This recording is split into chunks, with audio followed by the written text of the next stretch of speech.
إن الحمد لله نحمده ونستعينه ونستغفره ونعوذ بالله من شرور أنفسنا ومن سيئات أعمالنا من يهده الله فلا مضل له ومن يضلل فلا هادي له وأشهد أن لا إله إلا الله وحده لا شريك له وأشهد أن محمدا عبده ورسوله أما بعد فإن خير الحديث كتاب الله وخير الهدي هدي محمد صلى الله عليه وسلم وشر الأمور محدثاتها وكل محدثة بدعة وكل بدعة ضلالة وكل ضلالة في النار.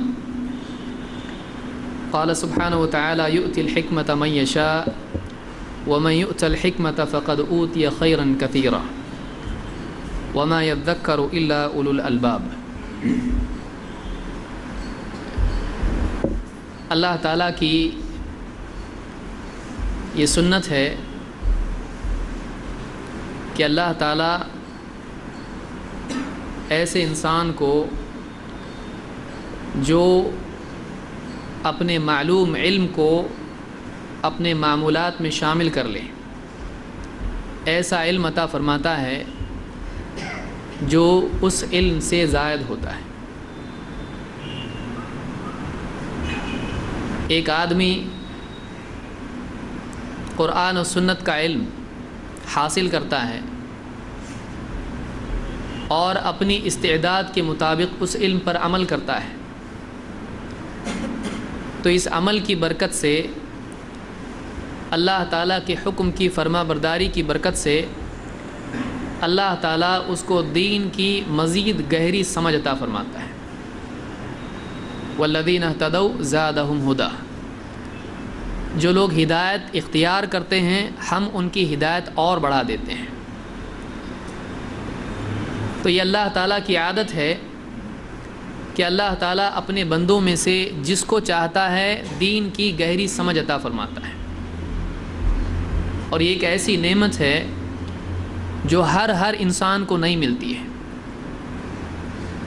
اللہ کے نبی صلی اللہ علیہ وسلم فرماتے ہیں من یرد اللہ بہ خیرا یفقہہ فی الدین، اللہ تعالیٰ جس کے ساتھ بھلائی کا، خیر کا ارادہ فرماتا ہے اس کو دین کی گہری سمجھ عطا فرماتا ہے۔ دینی علوم میں ایک تو وہ سادہ اور سلیس باتیں ہیں جو عام طور سے ہر آدمی سمجھ لیتا ہے۔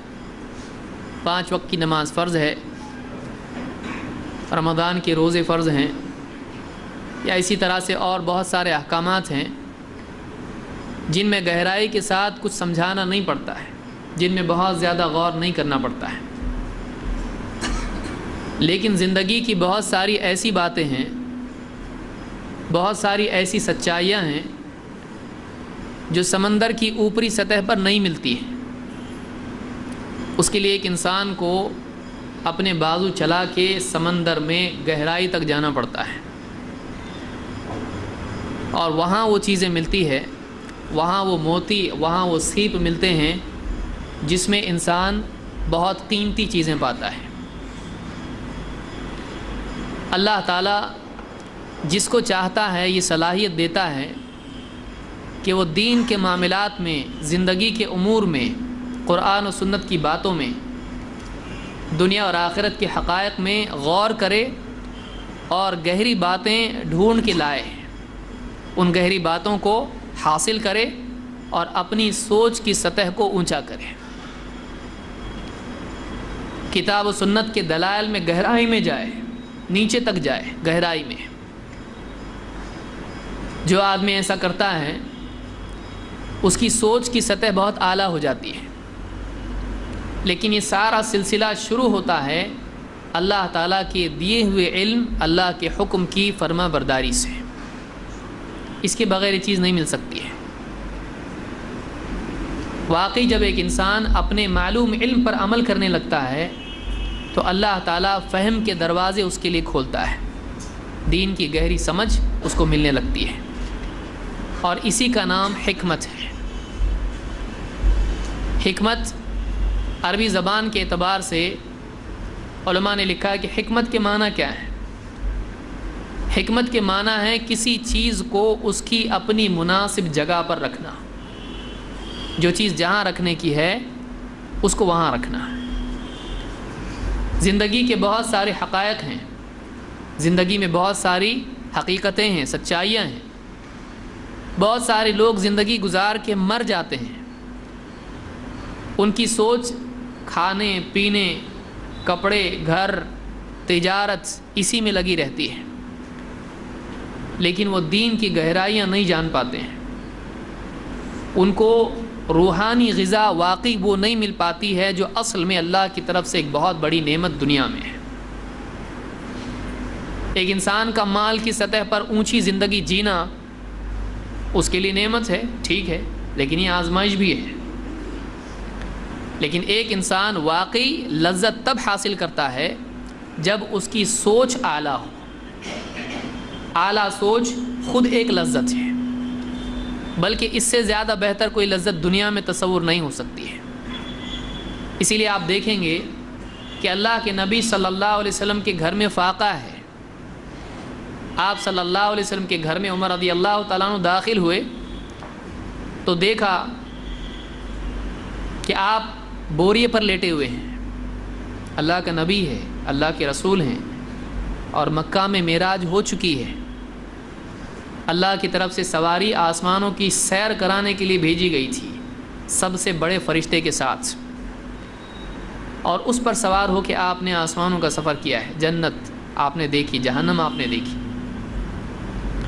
وہ نبی ہے اور مدینہ گئے ہیں اور لیٹے ہیں بوریے پر۔ عمر رضی اللہ تعالیٰ جب کمرے میں داخل ہوئے، آپ صلی اللہ علیہ وسلم لیٹے ہوئے ہیں اور قمیص نہیں ہے۔ آپ اٹھ کے بیٹھ گئے، عمر رضی اللہ تعالیٰ نے دیکھا آپ کے بدن پر بوریے کے نشان بنے ہوئے ہیں، جسم پر نشان، اتنا کھردرا بوریا ہے کہ آپ لیٹے ہیں، جسم پر نشان بن رہا ہے۔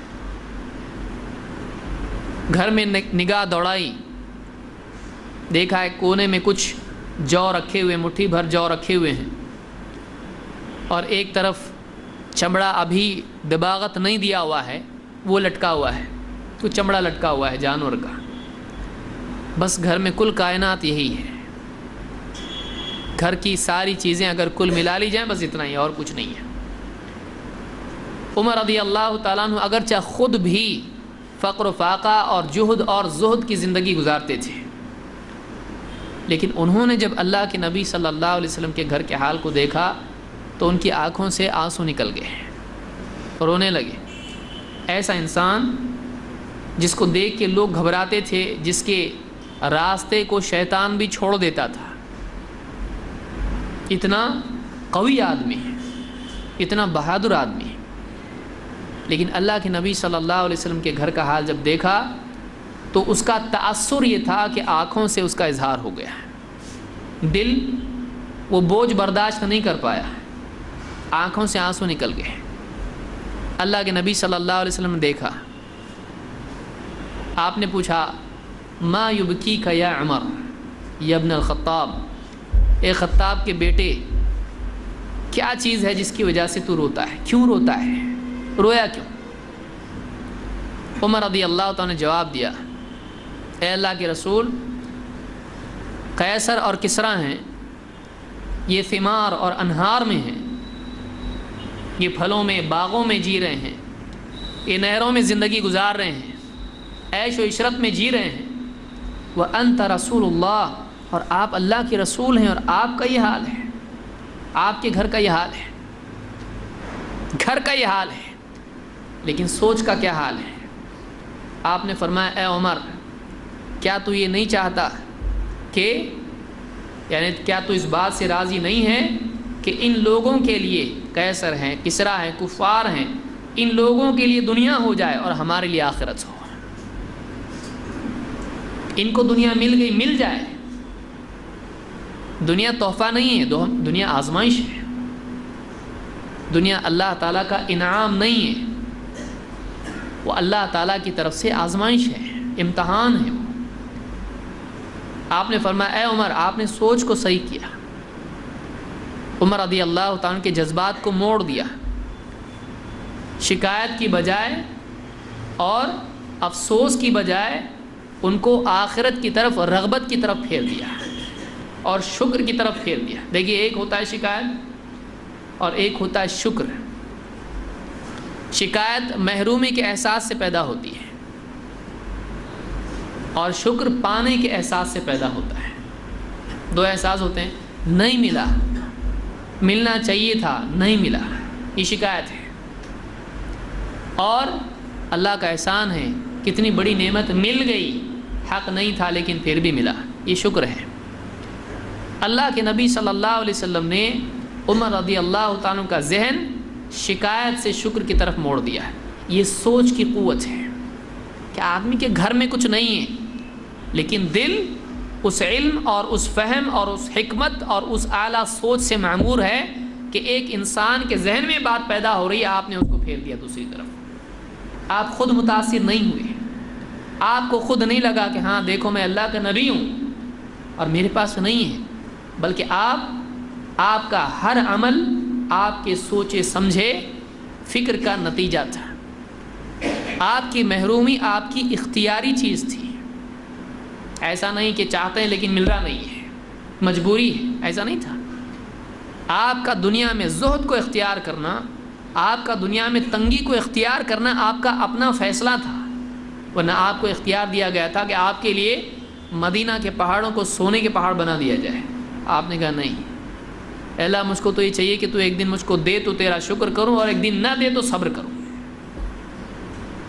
کیونکہ مومن بندہ ان دونوں کیفیات کو اپنے ایمان کی ترقی کا ذریعہ بناتا ہے۔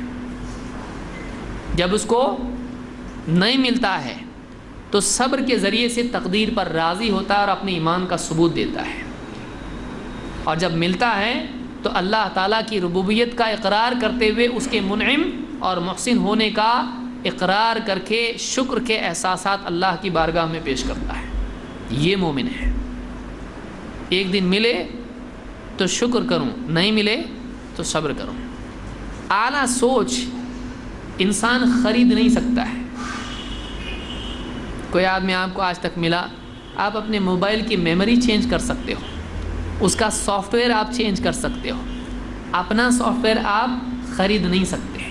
یہ اللہ کی طرف سے دیا جاتا ہے، یہ اللہ کی طرف سے دیا جاتا ہے۔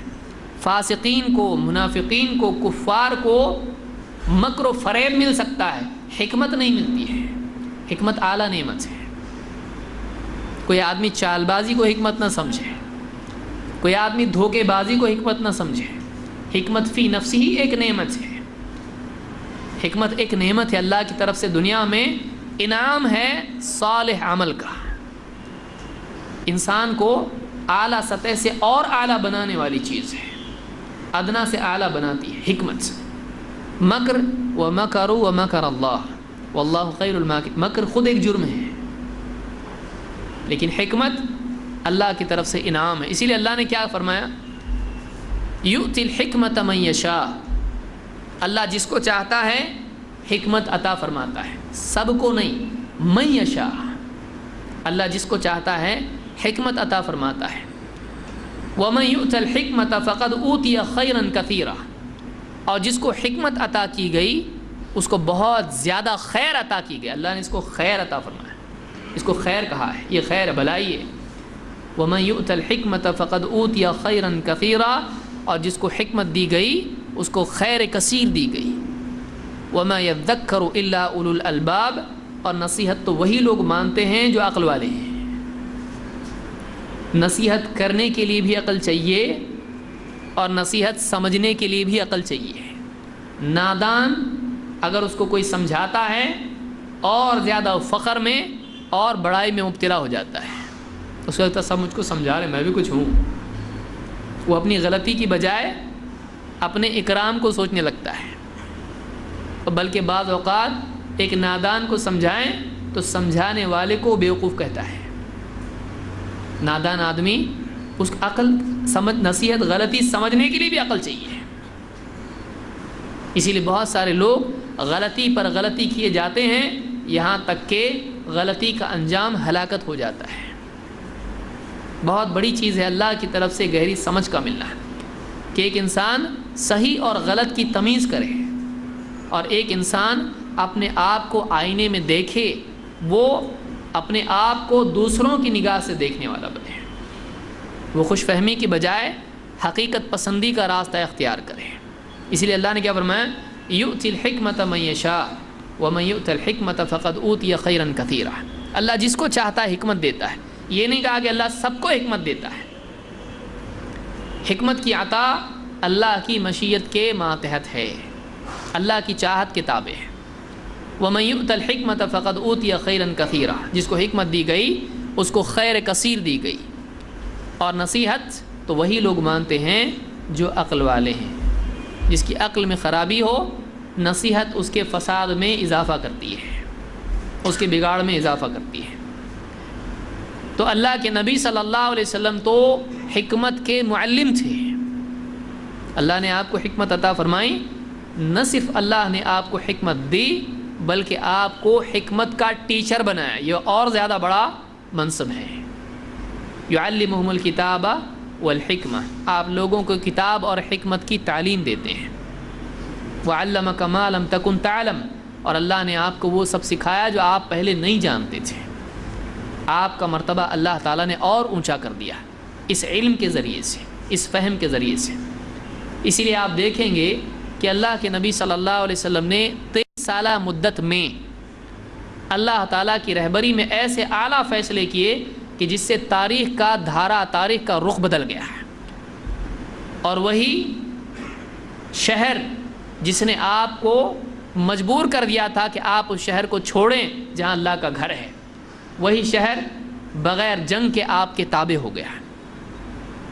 تو آپ صلی اللہ علیہ وسلم بڑے حکیم انسان تھے، اور آپ کے کلام میں، آپ کے افعال میں، آپ کی تعلیم میں حکمت ہے۔ یقینی اور لازمی نتیجہ ہے کہ جو قرآن و سنت کے علوم سے اپنے قلب کو آراستہ کرے گا، اللہ تعالیٰ حکمت اس کو بھی عطا کرے گا۔ ایک حکمت ہوتی ہے وہبی، ایک حکمت ہوتی ہے کسبی۔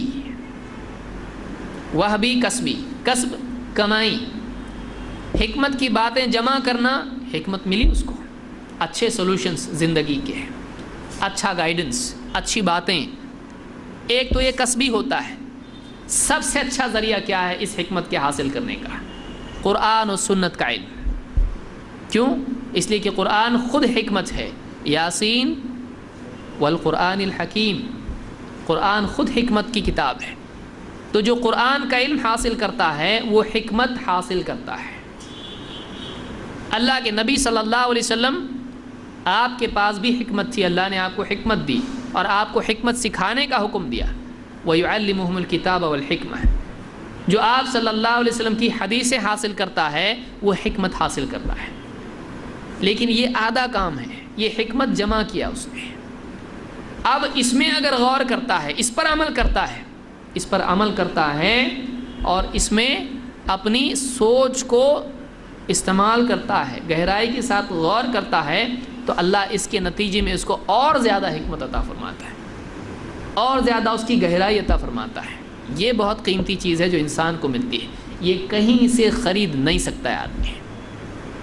فہم کو خریدا نہیں جا سکتا ہے، اعلیٰ سوچ کو خریدا نہیں جا سکتا۔ سارے خزانے آپ دے دو، لیکن سوچ کو اعلیٰ کرنا یہ اللہ ہی کی طرف سے ہوتا ہے، یہ اللہ کی نعمت ہوتی ہے۔ جب آدمی اپنی خواہشات سے اوپر اٹھتا ہے تو پھر اس کی سوچ کو بلندی ملتی ہے، اس کو یاد رکھیے۔ جو آدمی خواہشات سے لگا رہتا ہے وہ جانور بن جاتا ہے۔ وقت نہیں، ورنہ وہ ساری آیتیں جو قرآن میں ہیں اس سلسلے میں، وَلَكِنَّهُ أَخْلَدَ إِلَى الْأَرْضِ، اللہ نے کہا زمین سے لگ گیا وہ علم کے باوجود، تو اس کی مثال کتے کی طرح اللہ نے بیان کی ہے۔ جانور ہو جاتا ہے آدمی جب علم کے پانے کے بعد زمین سے لگ جاتا ہے، خواہشات سے لگ جاتا ہے۔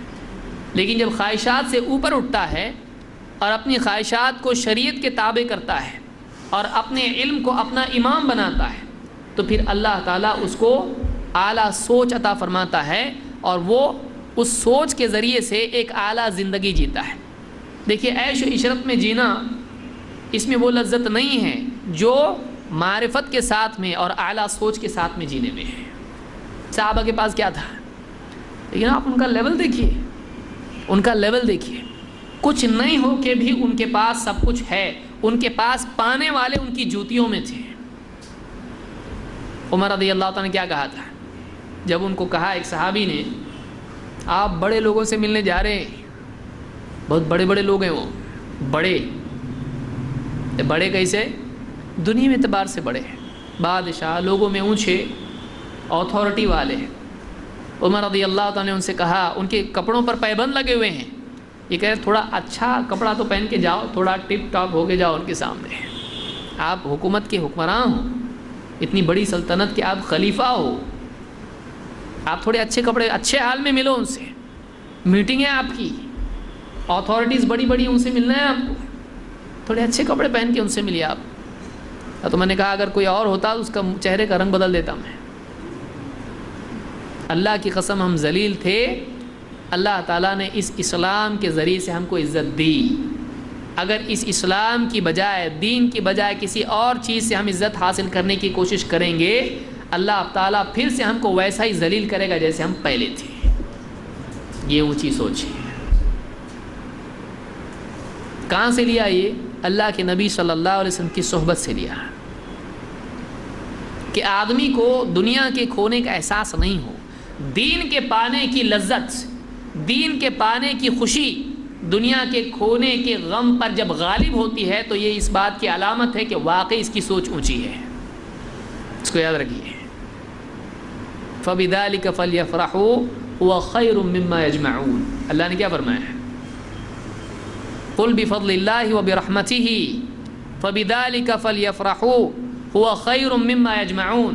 اے نبی آپ کہیے، ایمان والوں سے آپ کہیے کہ یہ اللہ کا فضل ہے، اس کی رحمت ہے کہ اللہ نے تم کو دین دیا، قرآن دیا۔ اللہ کا فضل ہے، اس کی رحمت ہے کہ اس نے تم کو دین دیا، اسلام دیا، یہ قرآن اللہ نے تم کو دیا۔ فَبِذَلِكَ فَلْيَفْرَحُوا، تو ایمان والوں کو چاہیے کہ اس دین کے، اس قرآن کے پانے کے بعد وہ خوش ہو جائیں، اس پر وہ خوش ہو جائیں۔ هُوَ خَيْرٌ مِّمَّا يَجْمَعُونَ، یہ دین، یہ قرآن، اس لیے کہ علماء نے دونوں تفسیریں کی ہیں اس کی، کہا کہ اس سے مراد کیا ہے؟ کہا اس سے مراد دین ہے، اسلام ہے، اس سے مراد قرآن ہے، اور ایک ہی بات ہے، اس لیے کہ پورا اسلام کہاں سے ملتا ہے؟ قرآن و سنت سے ملتا ہے۔ تو یہ فَبِذَلِكَ فَلْيَفْرَحُوا، ایمان والوں کو چاہیے کہ اس دین کے پانے کے بعد، اللہ کی کتاب اور علم پانے کے بعد خوش ہو جائیں۔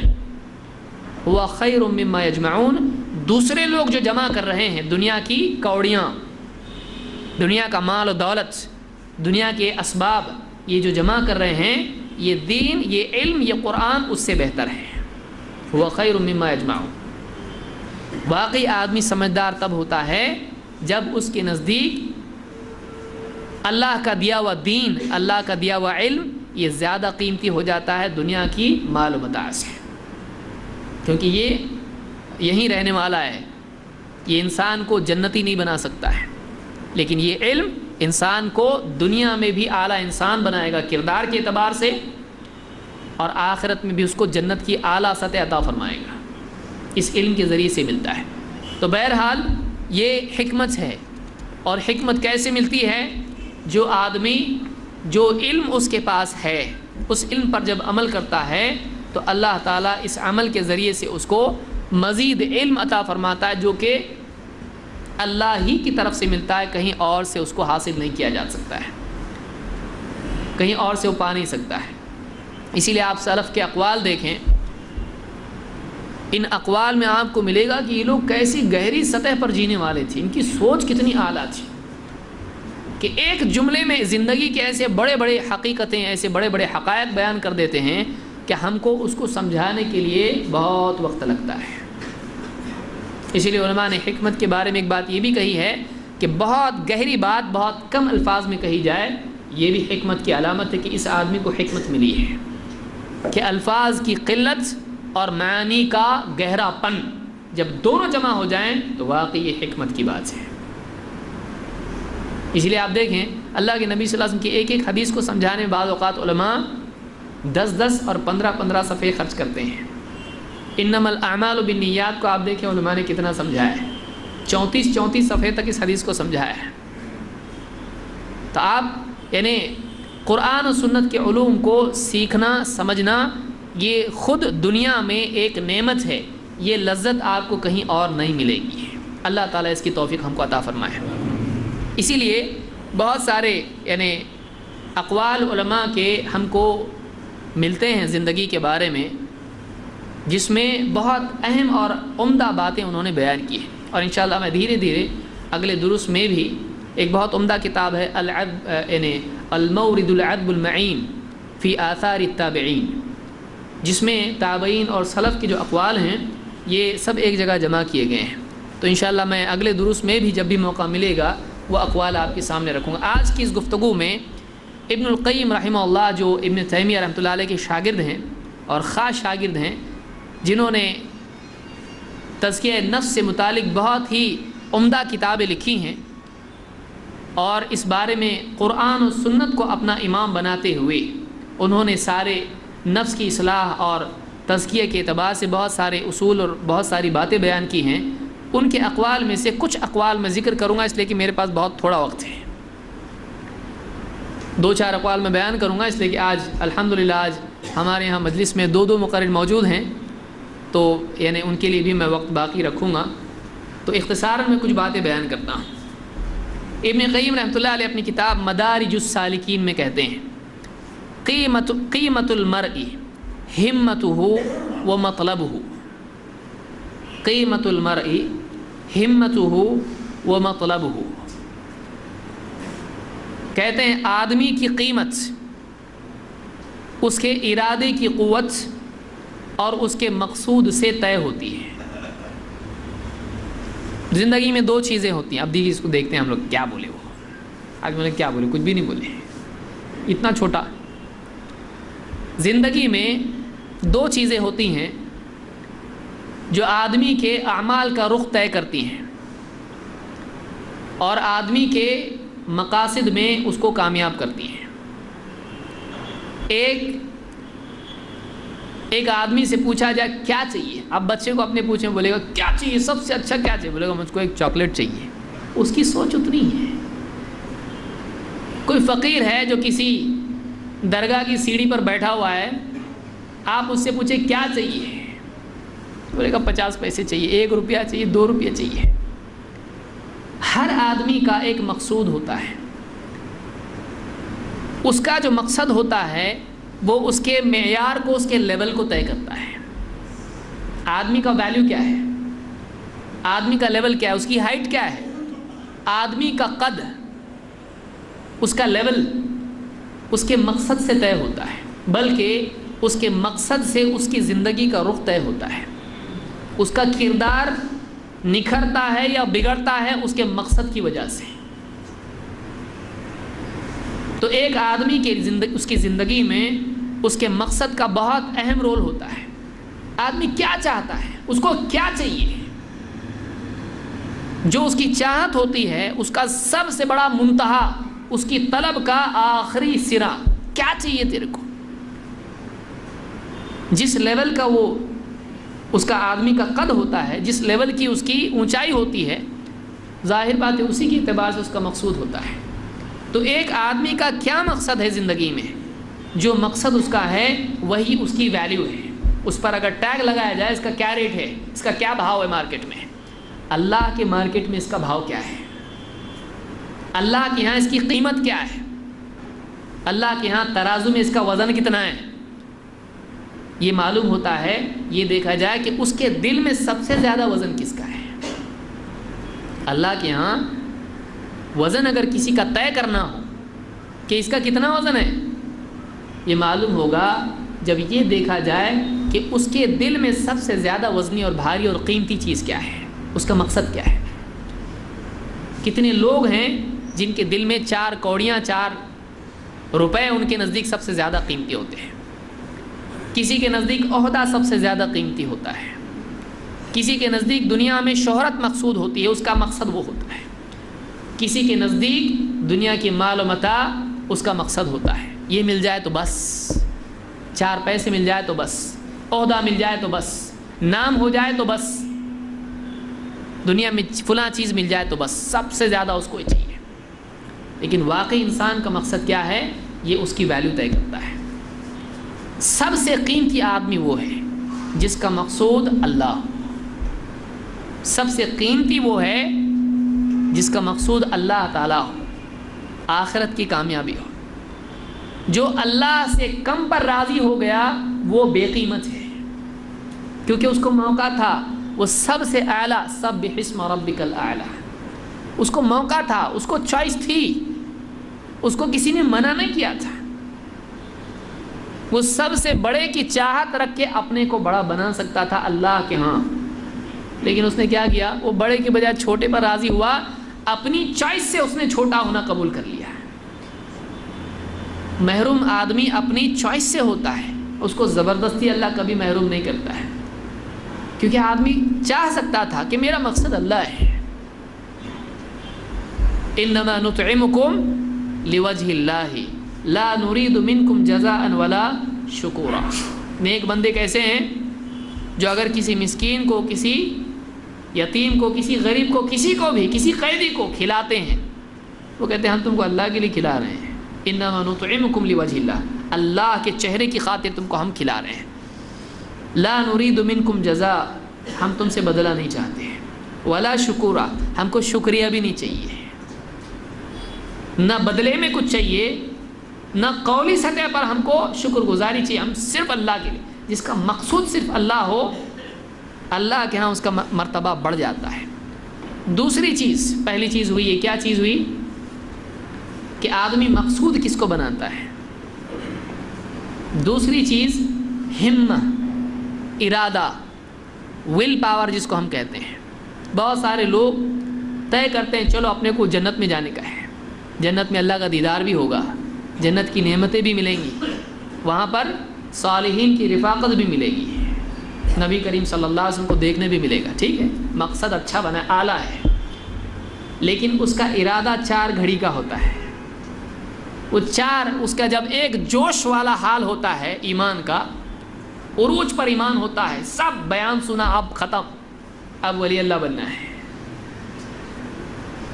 4 گھڑیاں ہوتی ہیں، اس میں وہ طے کرتا نہیں بس آج سے تو ایسا ہی.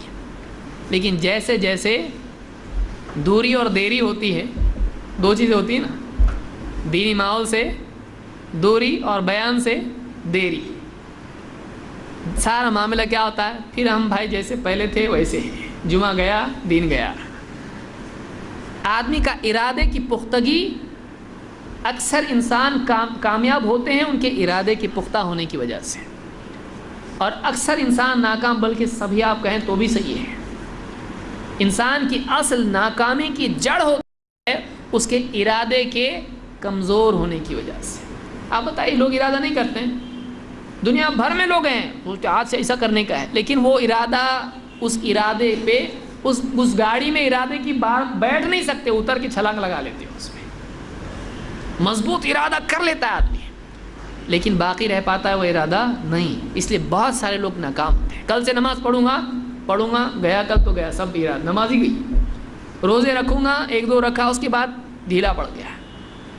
قرآن پڑھوں گا، 4 پارے پڑھ لیا ایک دن میں، اس کے بعد ڈھیلا پڑ گیا. شراب نہیں پیوں گا، جوا نہیں کھیلوں گا، زنا نہیں کروں گا، فلاں نہیں چیز کروں گا، سود نہیں کھاؤں گا، چوری نہیں کروں گا، جھوٹ نہیں بولوں گا، دھوکہ نہیں دوں گا، یہ نہیں کروں گا. ارادہ کر لیا، لیکن ارادہ پختہ نہیں ہے. پھر سے اسی یعنی اونچائی کی طرف جا کے واپس سے جب اوپر سے گرتا ہے تو بہت زور سے گرتا ہے، واپس سے اسی طرح سے زندگی گزارنے لگتا ہے. 2 چیزیں ہیں جو آدمی کو قیمتی بناتی ہیں. ایک، اعلیٰ مقصد کو چننا. 2، اس مقصد کے چننے کے بعد مضبوط ارادے سے اس پر قائم رہنا. اور کیا چاہیے آپ کو بتائیے؟ جس آدمی کے پاس یہ 2 چیزیں ہوں وہی آدمی اعلیٰ انسان بن پاتا ہے. اس کو یاد رکھیے، یہ بہت بڑی بات. دیکھیے ایک جملے میں کیا بول دیا انہوں نے، بہت سوچنے کے بعد جب کچھ ملتا ہے آدمی بہت شارٹ میں بولتا ہے اس کو، لیکن جلدی ملا ہوا نہیں تو اس کو اپنے ہی اس کو سمجھانا شروع کر دیتا ہے. لیکن جو واقعی حقیقت کو پایا ہوا ہو اس کو زیادہ الفاظ کی ضرورت پڑتی ہے نہیں، وہ مختصراً بات کو سمجھا سکتا ہے. اسی لیے کہتے ہیں قیمت المرء